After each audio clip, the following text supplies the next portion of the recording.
Hiko.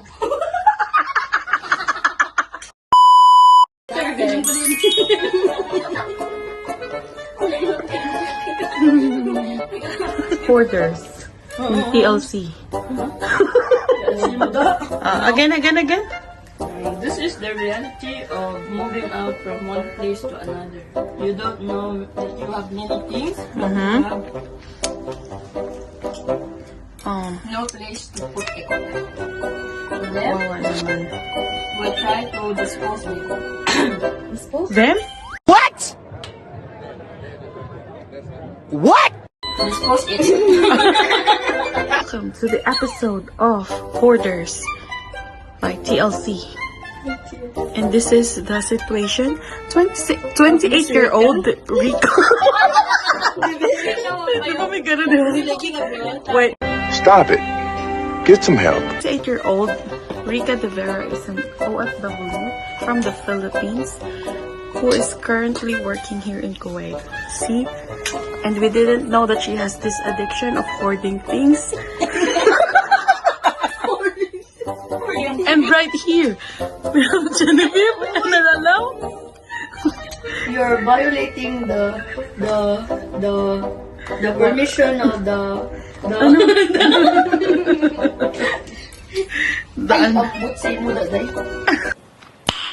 Nice. Kabayan na ma'am. Videohe ko! Sige. You are not allowed! Saksi mo, mapriso ka! Agay! Ah! Sige. Ah! Video Hiko. Go.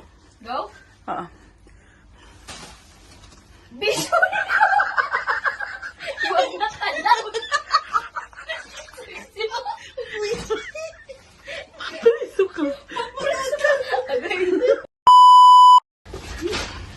Videohe ko! You are not allowed! Saksi mo?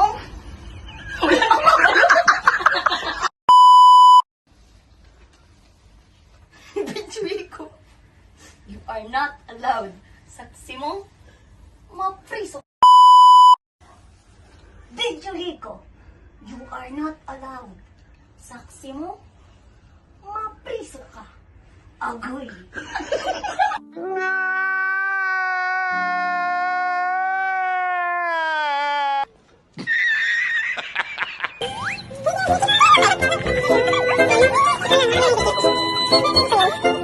Guys, so we are here. We're gonna go dumpster diving. We have here. Oh, look! We have so much iron here. Wow! And it's still good condition. Okay. What did you get from the Dumpster. This one. A couple of cups. And see, I have a keychain. Wow! And also a hand cream. Okay, and also this one.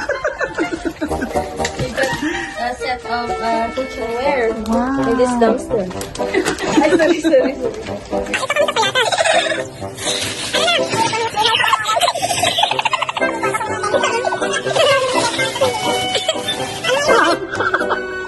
Para pamilya na. Ay, sinalagri ka. Parang sa ito ah. Para pamilya na. Nakita mo nga? Ayan.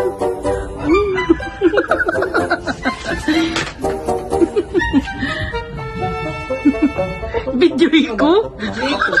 Mapriso.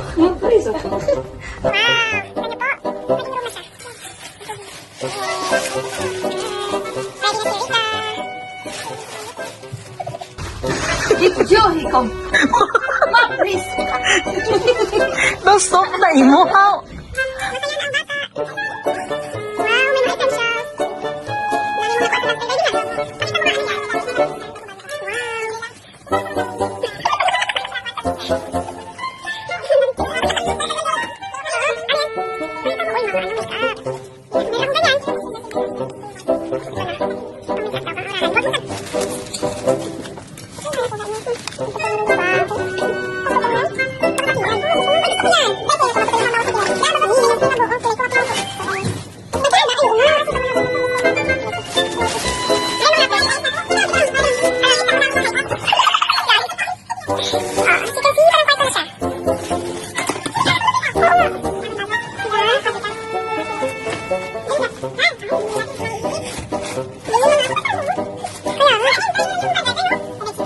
So, continuation ng vlog. Ano na? Napagod ba? Kaya kampo yung isa. Diba? May pagtagbay, ayaw umuwi. Ayaw po. Guys, bye! That's it for today's vlog. See ya!